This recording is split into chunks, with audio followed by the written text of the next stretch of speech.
आज का तड़का। हेलो जी, अस्सलाम वालेकुम and welcome to the show Aaj Ka तड़का। मैं शेफ जलाल और आज की हमारी टीम एक बार फिर हाजिर है जी, बड़ी ज़बरदस्त जायकेदार और मज़ेदार सी रेसिपीज़ लेकर, प्लस साथ में रेमेडीज़ लेकर। तो आज हमारे हकीम शाह नज़ीर साहब हमारे साथ मौजूद है। आप में से किसी ने भी कोई भी सवाल करना है तो वो आप कर सकते हैं। इसके अलावा इंस्टाग्राम, ट्विटर और फेसबुक पे आप हमें ज्वाइन करेंगे। हमारे पेजेस का लिंक है जी आज इंटरटेनमेंट, और आज इंटरटेनमेंट ही हमारा यूट्यूब का चैनल है।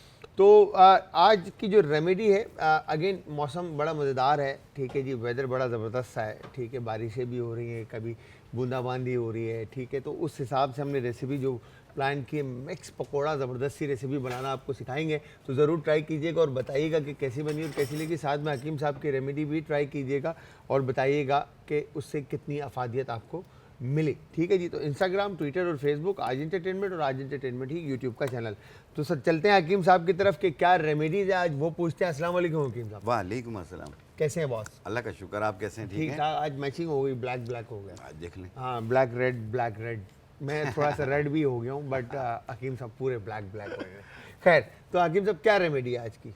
आज की रेमेडी है उन तकलीफ दे लोगों के लिए जिनको सर्वाइकल की प्रॉब्लम है, सही। लेटते बैठते चक्कर महसूस होते, या उनके L4 और L5 के मोरे हिल गए हों, जिसे अर्कुल निसा का दर्द, शाटी का पेन कहते हैं, जो कमर से पीछे पीछे टांगों में आता है, सही। ये उनके लिए भी, और जिनको गर्दन के मोरे हिल गए हों उनके लिए भी बहुत कारआमद है ये प्रोग्राम। आप ज़रूर देखिए, और जो हम बता रहे हैं इसमें से चीज़ें वो ज़रूर इस्तेमाल करके बताइएगा भी कि आपको फीडबैक कैसा रही है। सही है, ठीक है। अच्छा ये जो आपने पेन बताया अर्कुल निसा का पेन, ये आपका बैक से लेके पूरा नीचे पूरी तक टांग जो है तक ना, आता है। टांग तक जाता है।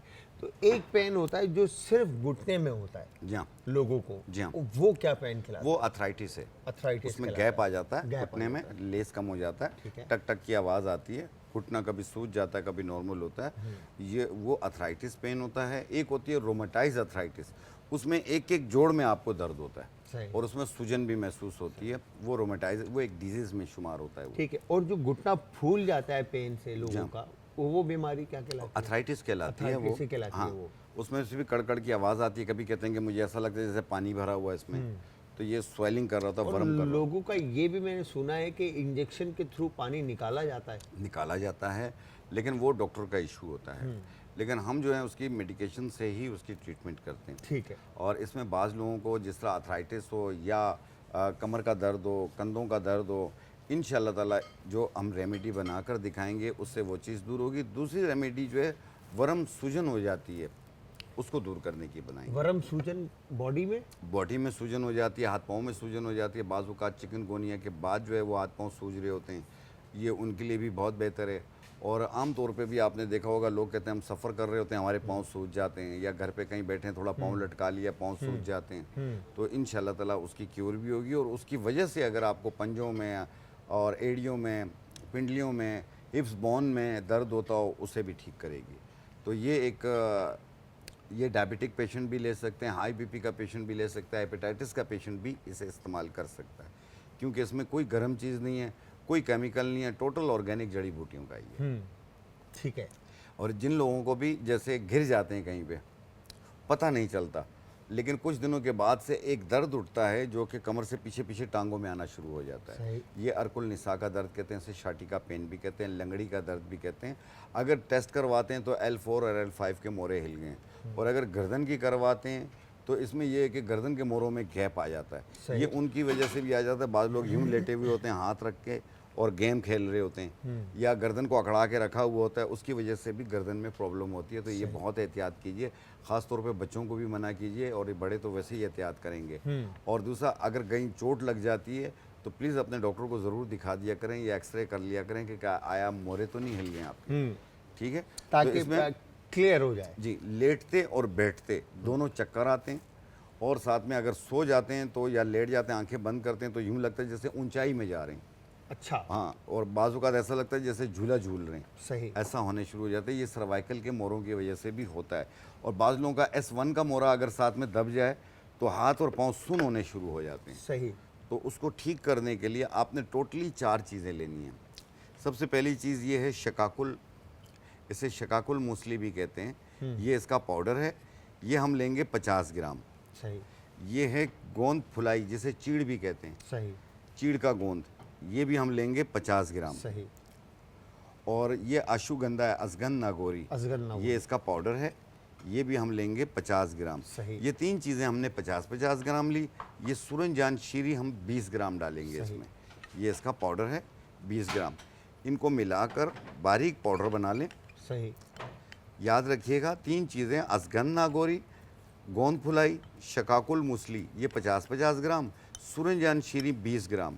इनको मिला के 1 चाय वाला चम्मच सुबह, 1 चाय वाला चम्मच शाम, 1 कप दूध या पानी से, चाय खाने से पहले लें या बाद में लें, कोई हर्ज नहीं है।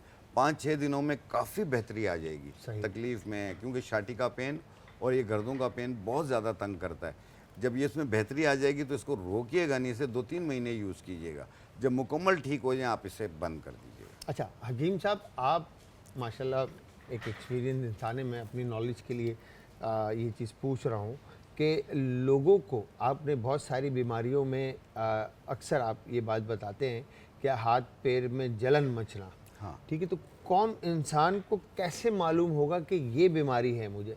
अब आप कहते हैं कि शुगर में भी हाथ पैर में जलन होता है, कॉन्स्टिपेशन में भी हाथ पैर में जलन होता है, अब ये जो बीमारी आपने बताई इसमें भी हाथ पैर में जलन होता है, तो कैसे पता चलेगा इसमें कौन सी जलन नहीं होती है, फिर? इसमें सुन होते हैं। सुन होते हैं? हाँ। ठीक है, वही इसमें सुन हाँ, होना। बाज़ औक़ात रग जब खींचती है तो उसमें जलन महसूस होती है, क्योंकि ये रगें दब रही होती है ना मोरों में, इस वजह से। तो ये जो हाथ पाँव का जलना जो है ना, इसके 3 रीज़न्स होते हैं। एक होता है कॉन्स्टिपेशन, दूसरा डायबिटीज़, तीसरा कैल्शियम की कमी। सही। इसकी वजह से हाथ पाँव जलते होते हैं। सही। तो जो पेशेंट होता है उसे मालूम होता है, अगर उसको कब्ज़ है तो उसे पता है कि मुझे कब्ज़ हो रही है, उसकी वजह से हाथ पाँव जलते हैं, या अगर शुगर है तो शुगर की वजह से हाथ पाँव जलते हैं, या उसे कैल्शियम की कमी है तो उसकी वजह से, लेकिन वो टेस्ट करवाना होगा आपने। हाँ, तो मैं ये बात करने यही मैं पूछने चाह रहा था कि अगर पेशेंट का हाथ पैर जल रहा है या सुन हो रहा है तो उसको क्या पहले टेस्ट करवाने होंगे? नहीं, अगर उसको डायबिटीज़ है तो वो तो उसका अपना शुगर तो वैसे ही चेक करता अब जैसे रहता है। डायबिटिक पेशेंट जो है, हाँ। ठीक है, वो भी टेस्ट करवाने से ही पता चलेगा ना उसको, या उसको पहले पता चल जाएगा? नहीं, शुगर की वजह से भी होता है ये। हाँ, मुंह मैं भी- खुश्क हो रहा होता है, हाथ पाँव जल तो रहे होते हैं। डायबिटिक का भी फिर एक हाँ, सिम्टम होगा लेकिन ना? याद रखिएगा हाथ पाँव उस सूरत में सुन होते हैं जब आप एक ही दवा को मुतवातर इस्तेमाल कर रहे होते हैं और अपना शुगर चेक नहीं करवाते हैं, अपने डॉक्टर से अपना चेकअप नहीं करवाते हैं, सालों से चला रहे पड़े हैं आप। ये कभी मत किया करें, क्योंकि इसकी वजह से अंदरूनी ऑर्गन्स में वो कमज़ोर हो रहे होते हैं, जिसकी वजह से आपको हाथ पाँव सुन हो रहे होते हैं, चप्पल निकल जाती है, पता नहीं चलता। और साथ में ये है कि कमज़ोरी और सुस्ती, काहली, निडाल, बेरगबती, ये सारी चीज़ें आपके साथ होती हैं। सही है। तो इन इसलिए अपना चेकअप ज़रूर करवाते रहा करें, अपना शुगर लाजमी चेक किया करें, क्योंकि आप शुगर महीनों गुजर जाते हैं आप चेक नहीं करते हैं, जो कि बहुत ख़तरनाक हो जाता है आगे चल के। ठीक है जलाल भाई? सर, मैं आपका इंतजार कर रहा था कि आप ख़त्म करें तो मैं बोलूँ जी, जी, आपको। तो मैंने तो इसलिए ये आपको सारी जगह दिया। बीमारियां नहीं, ये सारी बीमारियां जो आपने बताई, तो इनके लिए आपको टेस्ट करवाना ज़रूरी है। जी बिल्कुल, टेस्ट करवाना ज़रूरी है। आपको हर 6 मंथ के बाद, अकॉर्डिंग टू जो मैं बात समझा हूँ हकीम साहब के, कि आप अपने सारे टेस्ट करवाएंगे तो आपको अल्लाह ना करे कोई बीमारी हो, मगर आपको पता चलेगा कि बीमारी क्या है, तो फिर उसके बाद चाहे आप एलोपैथिक लें, चाहे फिर वो आप ये हकीमी इलाज जो हकीम साहब का है वो आप लेके चलें। तो इस बीमारी में मैंने अर्कुन निसा का जो पेन है जिसमें रग दब जाती है, मैंने बहुत सारे लोगों को देखा है एंड ऑफ द डे जो है ना वो ऑपरेट करवा रहे होते हैं, हाँ, ठीक है, जिनका L4 L5 हिल जाता है या प्रॉब्लम आ जाती है, ये बैक पेन होता है, तो इवन के बंदा पूरा टेढ़ा हो जाता है इसमें, ऐसा ही है। इसकी जब तकलीफ होती है ना बहुत शिद्दत वाली होती है, बहुत ज़्यादा चीखें तक निकल जाती हैं। तो जब आप क्या एक समझते हैं थोड़ी कि देर का एक ये झटका चीज़ आता है, खाने के बाद वो जो टेढ़ा बंदा है या L4 L5 का जो प्रॉब्लम है वो बिल्कुल 100% ठीक हो जाए? अल्लाह के हुक्म से इंशाल्लाह। इसमें ये होगा कि सबसे पहले तो उसके दर्द में आराम आएगा, सही। फिर आस्ते आस्ते वो क्योर होना शुरू होगा। इसलिए मैंने आपको कहा कि कि कितना थोड़ा सा टाइम टाइम लेगा दें ये? अपने आप को। देखिए जो चीज़ 7 दिन में काम नहीं करे वो 7 साल में भी नहीं तो करे। मतलब आपके कहने का ये कि 7 7 दिन में ये उनकी तकलीफ दूर हो जाएगी, दर्द में काफ़ी आराम होगा। फिर उसके बाद आपने इसको कंटिन्यू रखना है 3 महीने तक, ठीक है। ठीक है? जब मुकम्मल ठीक हो जाए फिर इसे रोकते हैं आप। तो मतलब 7 दिन में आपको आराम आ जाएगा, तकलीफ काफ़ी आराम खत्म आ नहीं जाएगा, होगी, दर्द कम हो जाएगी। कम हो जाएगी ठीक है, और ख़त्म होगी 3 महीने के 3 अंदर। महीने में। 3 महीने तक आपने इसको खाना है, तो L4 L5 अपनी जगह पर आ अगर जाएगा। इसकी इजाफी खूबी करना चाहें तो इसकी फिजियोथेरेपी आप अपनी जारी रखें, जो करवाते हैं आप। करवाते हैं। हाँ जी, हाँ। एलोपैथिक छोड़ सकते हैं आप। नहीं नहीं, एलोपैथिक के जो, अगर आपको कोई दवा आपकी जैसे डायबिटीज़ की या आपको कोई दिल की नहीं या मैं ब्लड बात कर प्रेशर रहा हूँ की, अर्कुन निसा जो हाँ, आपने अर्कुल बताया, निसा के पेन किलर खाने की इंशाल्लाह ज़रूरत नहीं पड़ेगी। नहीं पड़ेगी। बाकी किलर की जो दवाइयाँ उनकी वो सारी वो दवाइयाँ खा सकते हैं आप, वो खा सकते वो हैं। खा सकते और उसके साथ आप ये हैं। ये कंटिन्यू सुबह करें। शाम ये भी इस्तेमाल कीजिए। ये भी इस्तेमाल आप करें। देखिएगा कि दिनों में फ़र्क आना शुरू हो जाएगा। क्या बात है, क्या बात है हकीम साहब। तो हकीम साहब, ये जो अर्कुन निसा के अलावा जो मैंने बात की थी आपसे घुटने की पेन की, तो उसके लिए भी यही फॉर्मूला काम आएगा? देखिए, उसमें थोड़ी सी चेंजिंग करनी पड़ेगी हमें। सही। जो घुटनों का दर्द होता है इसमें लेस कम हो जाता है और टक टक की आवाज़ आती है, घुटने खोखले हो रहे होते हैं। तो उसको ठीक करने के लिए आपने लेना है सफ़ेद मूसली। सफ़ेद मूसली 50 ग्राम, जड़ इलायची लकड़ी, जड़ इलायची लकड़ी ये भी 50 ग्राम, असगन नागौरी ये पड़ी हुई है ये भी 50 ग्राम, और सूरजजान शीरी 20 ग्राम। इनको मिला के बारीक पाउडर बना लें। 1 चाय वाली चम्मच सुबह, 1 चाय वाली चम्मच शाम, 1 कप दूध या पानी से कंटिन्यू 2-3 महीने यूज़ कीजिएगा। क्या बात है, और ये क्योर हो जाएगा बिल्कुल इंशाल्लाह ताला। अल्लाह मियाँ आप सबको सेहतियाबी दे। आमीन, आमीन। हम बता रहे थे, बात कर रहे थे L4 L5 के पेन की, अर्कुन निसा के पेन की, जो कि नस दब जाती है, ठीक है जी। उसके लिए जो हकीम साहब ने रेमेडीज़ बताई वो हम एक दफ़ा फिर पूछ लेंगे, मगर उसके साथ घुटनों में जो सूजन और सॉइलिंग और पानी ख़त्म हो जाता है, तो उसकी पेन के लिए भी क्या रेमेडी है वो भी हकीम साहब ने बताया। तो एक सवाल मैं और हकीम साहब की तरफ रखूँगा कि पैर सूज जाते हैं, सही है, लोगों के पैर सूज जाते हैं, इवन कि उनको चप्पल या शूज़ पहनने में भी तकलीफ होती है, प्रॉब्लम होती है। तो उसमें भी क्या सेम रेमेडीज अप्लाई होंगी क्या, या उसकी रेमेडी अलग है? उसकी रेमेडी हम अभी बनाकर दिखा रहे हैं। अभी आप बनाकर अभी रहे हैं। दिखा रहे अच्छा, हैं। ओके, ठीक ठीक है है ना। और जिस तरह आपने अभी अर्ज़ किया कि जो रेमेडी है वो दोबारा से रिपीट कर दें। प्लीज़। जिन लोगों को भी गर्दन के मोरे हों या अर्कुल निसा का दर्द हो, जैसे कमर के मोरे हों, हिल गए हों, तो उसको ठीक करने के लिए आपने लेना है असगन नागौरी 50 ग्राम, गोंद फुलाई 50 ग्राम, शकाकुल मूसली 50 ग्राम, सूरजजान शीरी 20 ग्राम, मिला के बारीक पाउडर बना लें। 1 चम्मच चाय वाला सुबह, 1 चाय वाला चम्मच शाम, 1 कप दूध या पानी से, और ये खाने से पहले या बाद में ले लें, कोई हर्ज नहीं है। ये कंटिन्यू 3 महीने यूज़ करना है। ये डायबिटिक पेशेंट और हाई बीपी का पेशेंट दोनों यूज़ कर सकते हैं, ठीक है। और दूसरा जो आपने सवाल था कि घुटनों में गैप आ जाता है, जी, जो बिल्कुल। घुटनों का दर्द होता है, घुटनों में पानी सा भर जाता है या कड़कड़ आवाज़ आती है, अर्थराइटिस पेन होता है, उठने और बैठने में बड़ी तकलीफ़ होती है, उसको ठीक करने के लिए आपने लेना है सफ़ेद मूसली 50 ग्राम, सफ़ेद मूसली 50 ग्राम, जड़ इलायची लकड़ी 50 ग्राम, असगन नागौरी 50 ग्राम, सूरजजान शीरी 20 ग्राम। इनको मिला के बारीक पाउडर बना लें।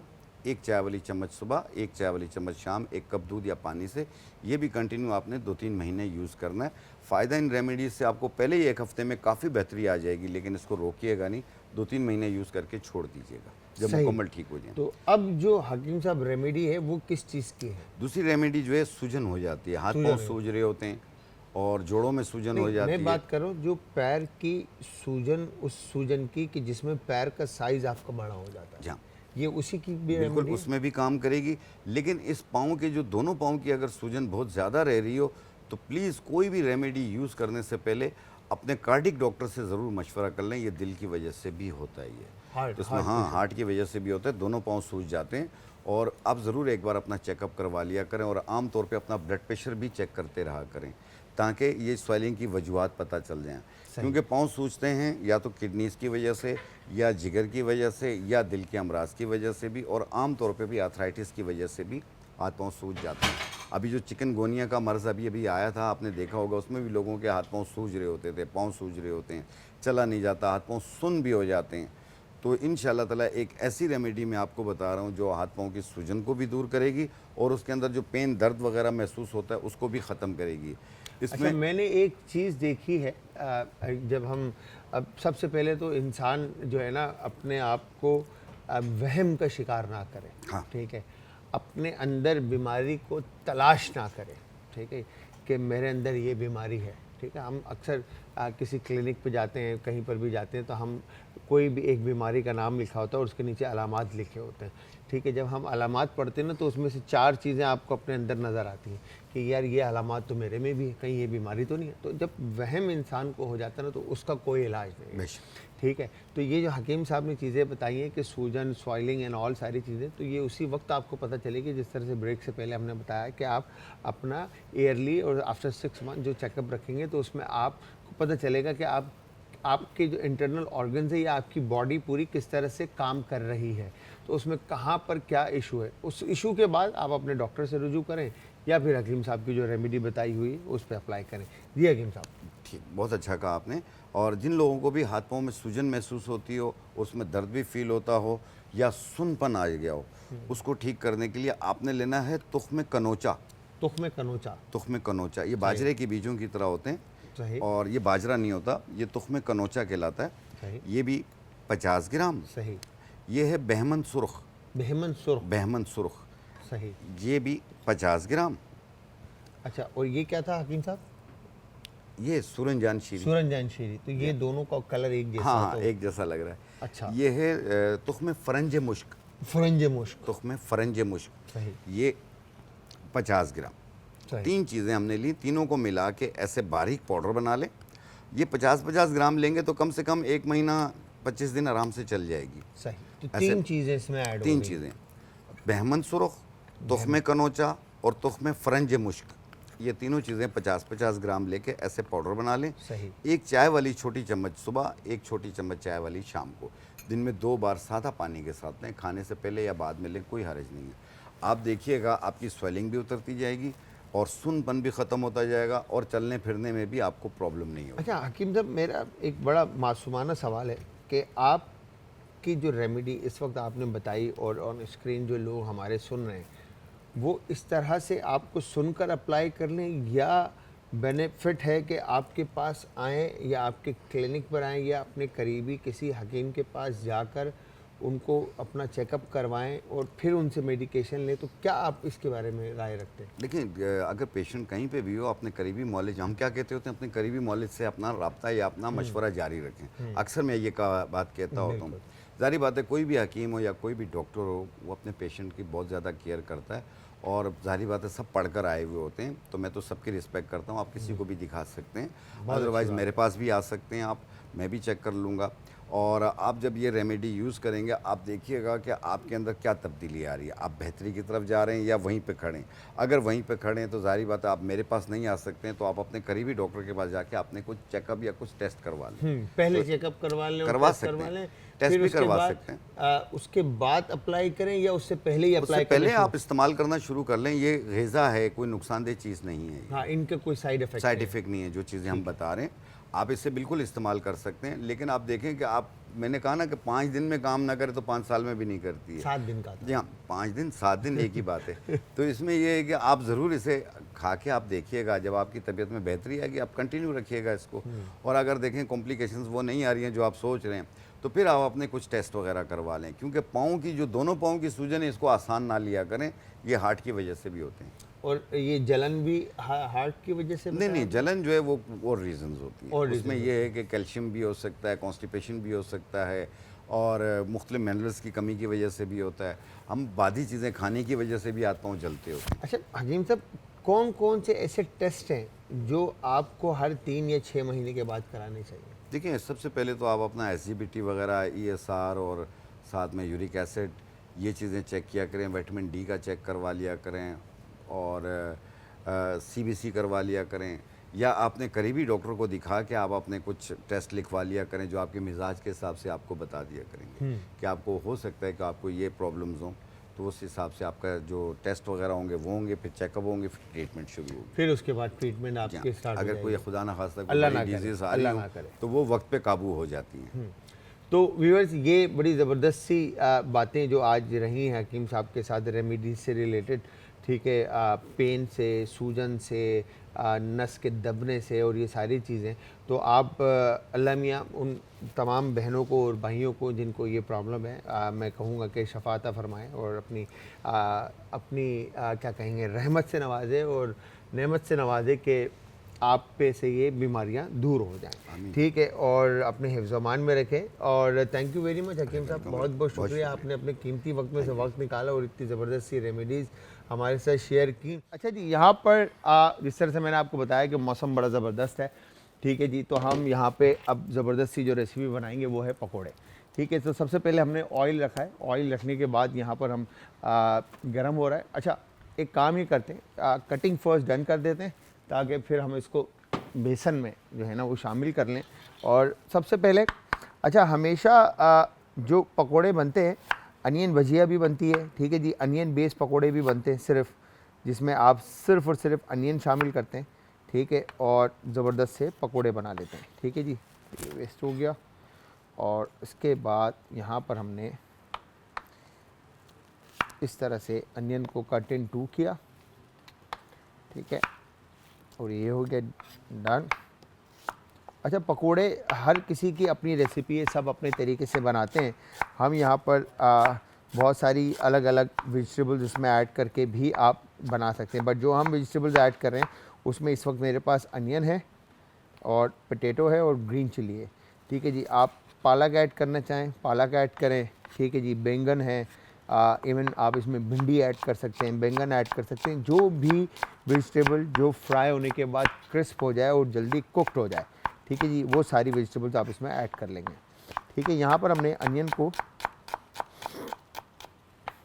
बिल्कुल बारीक बारीक काट कर, ठीक है, इस तरह से रखना है। ठीक है, अब अनियन की कटिंग आप चाहें तो जिस तरह से इजीली मार्केट के अंदर स्लाइसर अवेलेबल हैं, ठीक है, उन स्लाइसर के थ्रू भी आप फाइन जूलियन इसको काट सकते हैं। मैं फिर आप सबको बताता चलूं कि आप सब देख रहे हैं आज इंटरटेनमेंट पर आज का तड़का, मैं हूं शेफ़ जलाल, और आज हम ये मज़ेदार सी जो रेसिपी बना रहे हैं वो है पकोड़े। ठीक है, अच्छा, अब इसके साथ जो चटनी सर्व होती है वो यूजली आप कहीं तरह की चटनी बना सकते हैं, बट हम रायता बना रहे हैं। ठीक है, आप ग्रीन चिली ग्रीन चटनी जो कि इमली के साथ बनती है, आप वो भी बनाकर सर्व कर सकते हैं, जिसमें धनिया, पुदीना, हरी मिर्चें और ग्रीन चिल्ली, ज़ीरा शामिल कर आप बनाएंगे। ठीक है जी, तो यहाँ पर हमने बहुत सारा प्याज बिल्कुल बारीक बारीक काट लिया, और काटने के बाद यू गेट डन। और अब हम एक डिश ले लेते हैं जिसमें हम अनियन को निकाल लेते हैं। ठीक है जी, इस तरह से अनियन को निकाल कर हम इसमें पानी शामिल कर देते हैं कि अनियन की जो शार्पनेस है वो ख़त्म हो जाए। ठीक है, ये हो गया डन, परफेक्ट। ठीक है, अनियन को एक तरफ कर दिया हमने। अब अनियन के बाद बारी है पोटैटोज़ की। ठीक है जी, आलू को भी आप इसी तरह से काटेंगे। फर्स्ट आप आलू के इस तरह से आराम आराम से, बिल्कुल नाइफ़ को तेज़ चलाने की ज़रूरत नहीं है। ठीक है, फर्स्ट आप थिन बड़े बड़े स्लाइसेस काट लेंगे। ठीक है, ये आपने इस तरह से थिन स्लाइसेस काट लिए, और वंस ये डन होता है ये सेपरेट करते हैं, ये सेपरेट करते हैं, और इसके बाद यहाँ पे ये जो आलू हमारे पास मोटा थिक आलू है, इसको हम पतले स्लाइस में काट लेते हैं। ठीक है जी, ये हो गया डन। और फिर इसके बाद यहाँ पर हमने इस तरह से इसको बिल्कुल बारीक बारीक जूलियन, जिस तरह से आपने प्याज की कटिंग डन की है, इसी तरह से आप इसको भी काट लेंगे। अच्छा, पकोड़े का जो बेस है जिसमें बेसन का हम इस्तेमाल करते हैं, बेसन के साथ आप इसमें जो स्पाइसेस इस्तेमाल करते हैं, उस स्पाइसेस में हम जो इस्तेमाल कर रहे हैं उसमें काली मिर्च का पाउडर है, ठीक है जी, हल्दी पाउडर है, लाल मिर्च का पाउडर है, ज़ीरा है और साबुत धनिया है। ठीक है, नमक, लाल कुटी हुई मिर्च, ठीक है, और सोडा, ये हम इसमें इस्तेमाल कर रहे हैं। अब इसके अलावा अगर कोई स्पाइस आप ऐड करना चाहते हैं अपने फ्लेवर के हिसाब से, तो आप इसमें वो स्पाइसेस भी इसमें शामिल कर सकते हैं। ये हो गया डन।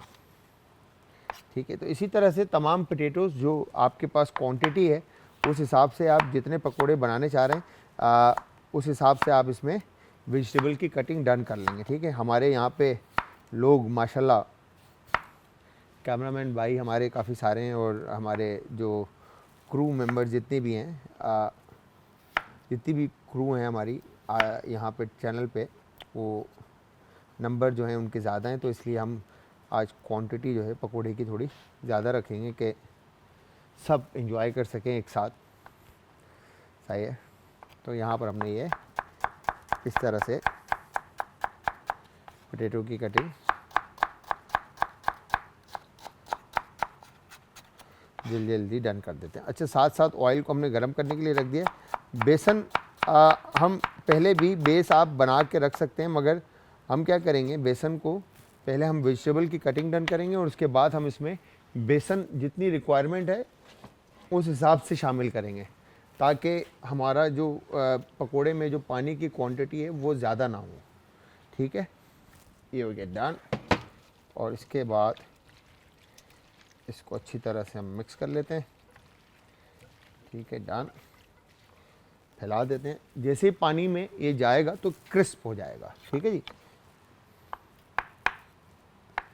यहाँ से फर्स्ट इसको ऐसे काटते हैं और उसके बाद ये हम यहाँ पे थिन स्लाइसेस इसके काट लेते हैं।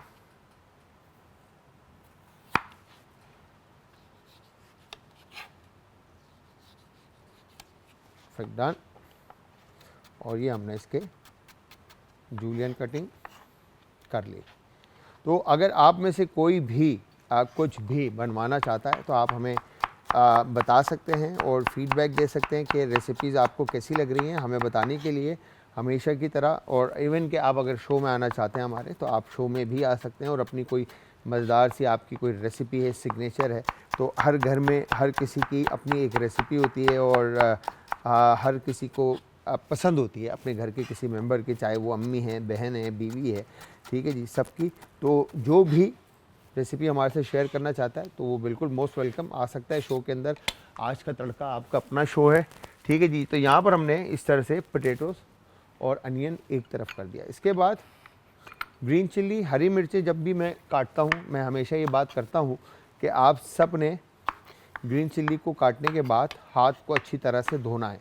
ठीक है, ताकि मिर्चें जो हैं आपको ना लगे, बिकॉज कि काटने के बाद अक्सर ये होता है, यूजुअली हम काम में मसरूफ़ हो जाते हैं और हम भूल जाते हैं, तो हम नाक पे, चेहरे पे, बॉडी के किसी भी पार्ट पर हम उस हाथ को अगर लगा दें तो वहाँ पर बहुत बुरी तरीके से जलन मचती है। तो आप जब भी ग्रीन चिल्ली की कटिंग डन करें और उसके बाद आप किसी भी अच्छे सोप से हैंड वॉश करें, और हैंड वॉश करने के बाद लेमन या मिंट का इस्तेमाल करके हाथ को किसी भी पेपर नैपकिन से या टॉवल से आप साफ़ कर लें। उसमें होता क्या है कि हाथ से खुशबू भी आएगी और मिर्चें भी नहीं लगेंगी। अदरवाइज़ जो है ना, ये हमारे साथ एक्सीडेंट हो चुके हैं। हम रेस्टोरेंट में काम करते हैं तो बहुत सारी मैरिनेशंस ऐसी बनती हैं जिनके अंदर ग्रीन चिल्ली का इस्तेमाल बहुत ज़्यादा है। ठीक है, हम जब शामिल कर लेते हैं और शामिल करने के बाद जो है ना, हम हाथ चेहरे पे या बॉडी के किसी भी पार्ट पे हम लगा देते हैं और फिर उसके बाद जलन बर्दाश्त करनी होती है, सिवाय बर्फ़ के टकोर के और कोई ऑप्शन रहता नहीं है। ठीक है, तो यहाँ पर हमने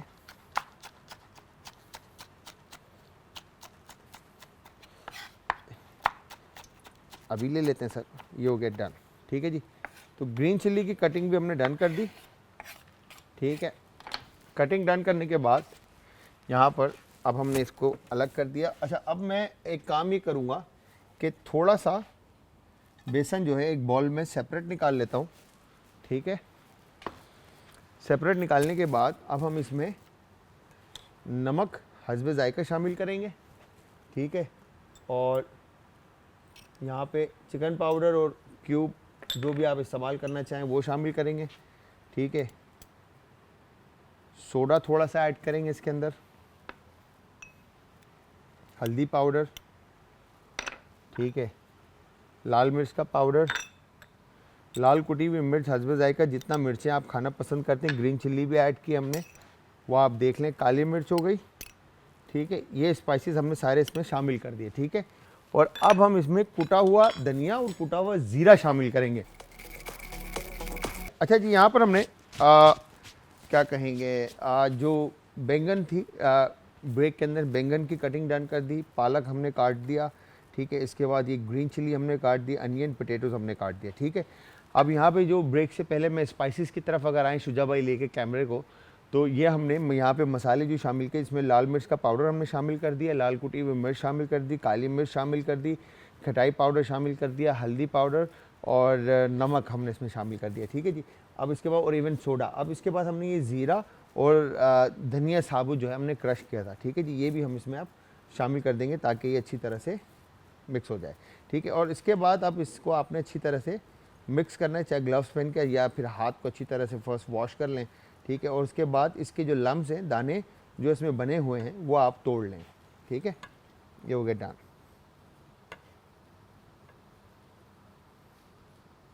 ठीक है, परफेक्ट।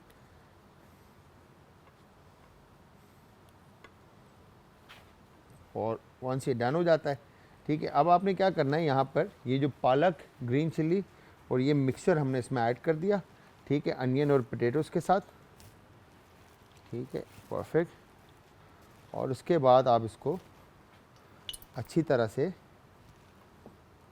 आराम से फोल्ड करेंगे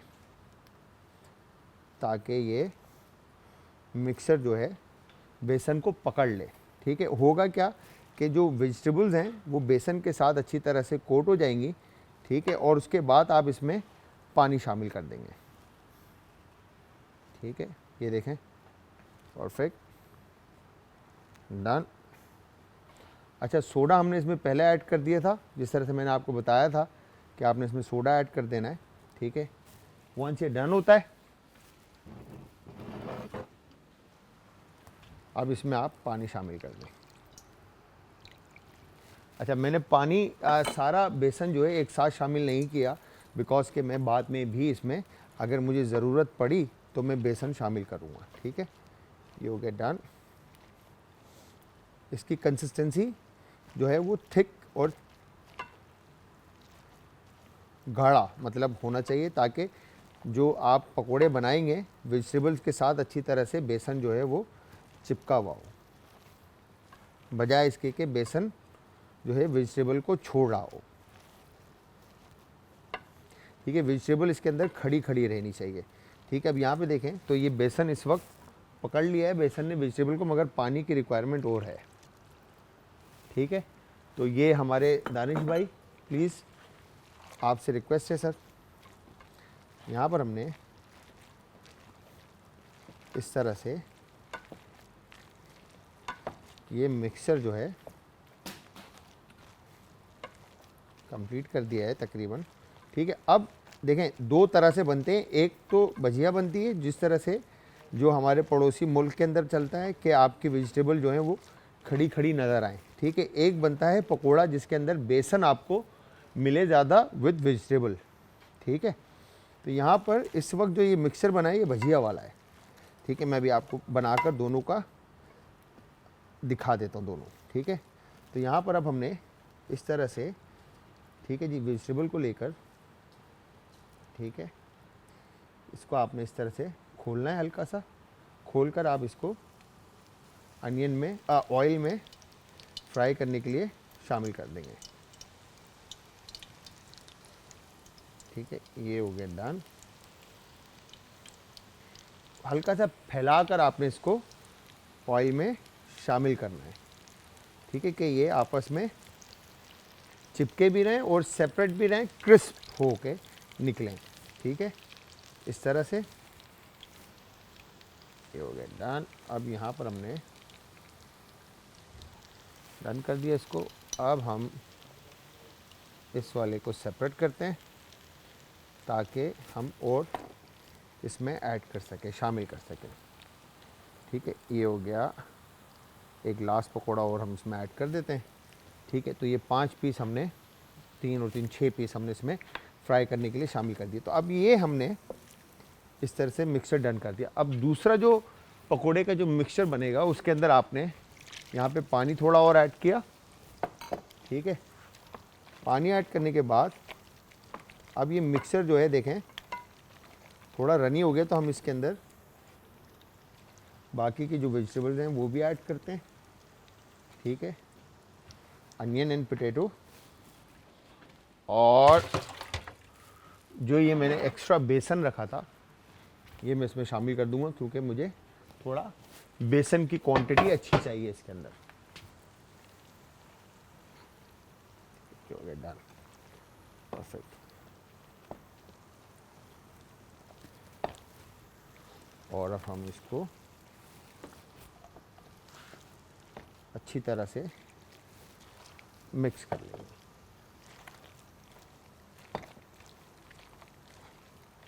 ठीक है, तो यहाँ पर बेसन की कंसिस्टेंसी पकोड़े और वेजिटेबल, मतलब जो पकोड़ा वेजिटेबल्स हैं इसके साथ अच्छी तरह से मिक्स हो, और पानी थोड़ा सा और ऐड करते हैं।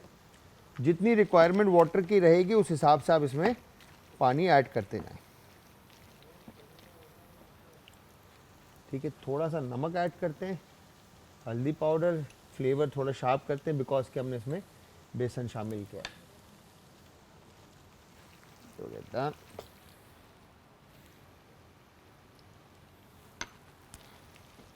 परफेक्ट, ये हो गया डन।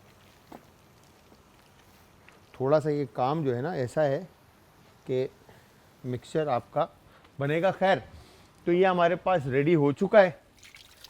हाथ धो लेते हैं और हैंड वॉश करने के बाद वापस आ जाते हैं जगह की तरफ, ठीक है। और जगह भी साफ़ करते हैं ताकि जो हमारे शुजा भाई हैं वो कैमरे में प्यारा शॉट लेकर आपको दिखा सकें, ठीक है। ये हो गया डन, परफेक्ट। तो व्यूअर्स, उम्मीद ये करता हूँ कि आप सब ट्राई ज़रूर करेंगे, और जब भी आप ट्राई करेंगे आप सब हमें फीडबैक ज़रूर देंगे, ठीक है जी। तो यहाँ पर हमने अब जो भजिया जो बनाई थी, ठीक है, इसको अब हम साइड चेंज करते हैं। अब ये देखें कि पकोड़े जो है ना वो बिल्कुल खड़े खड़े हैं, ठीक है जी। वेजिटेबल जो है आपकी, अब आपने इसको अच्छा क्रिस्प कलर दे के निकालना है। इसमें अनियन भजिया में ज़्यादा क्वांटिटी अनियन की होती है, ठीक है। ये हो गया डन, परफेक्ट। अच्छा, इसके साथ जो सर्व होगा उसके लिए हम क्या करेंगे, यहाँ पर हम ये योगर्ट, ठीक है जी, दही के साथ 1, 2, अच्छा, हरी मिर्चें जितनी आप ऐड करना चाहें अपने हिसाब से, शार्पनेस के हिसाब से आप हरी मिर्चें ऐड कर दें। लहसुन के चंद जवे, ठीक है, इसमें शामिल कर देंगे। नमक इसमें हम हस्बे जायका शामिल करेंगे। फिर इसके बाद ज़ीरा शामिल करने के बाद, ठीक है, फ्रेश कोरिएंडर, जो ताज़ा धनिया है, और थोड़ा सा पुदीना, ठीक है, ये लेकर हम इसमें शामिल कर देंगे। और इसके बाद इसको आपने अच्छा दानेदार, मतलब ज़्यादा फाइन नहीं, दानेदार आपने इसको क्रश करना है कि ग्रीन चिली जो है उसके दाने आ रहे हों। डन। तो इससे होगा क्या, बेसिकली जो योगर्ट है, दही, जब आप इसको ज़्यादा फेंटेंगे नहीं तो योगर्ट जो है वो पतला नहीं होगा, योगर्ट आपका गाढ़ा रहेगा, ठीक है जी। तो यहाँ पर आप देखें तो ये हमने चटनी जो है वो बेसिकली आप कह लें कि हमारे पास गाढ़ी तैयार हो चुकी है, ठीक है जी। हो गया डन, परफेक्टली, ठीक है। इसको एक तरफ रख लेते हैं और ये जगह हम डन कर देते हैं। खैर, तो ये देखें परफेक्टली कलर इसको भी आ चुका है। अब बाकी के जो पकोड़े हैं उनको भी हमने फ्राई करना है।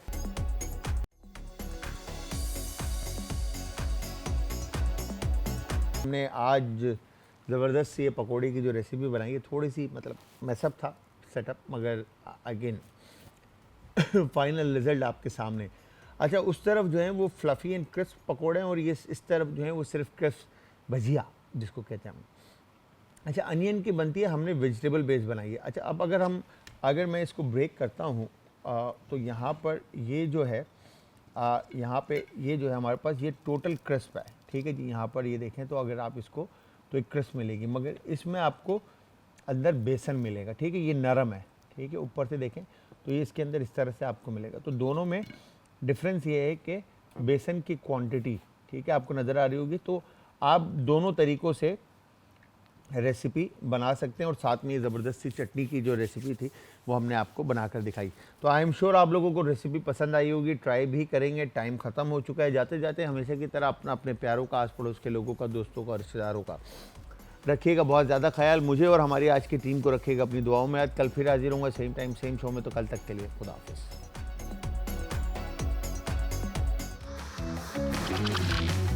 आज का तड़का।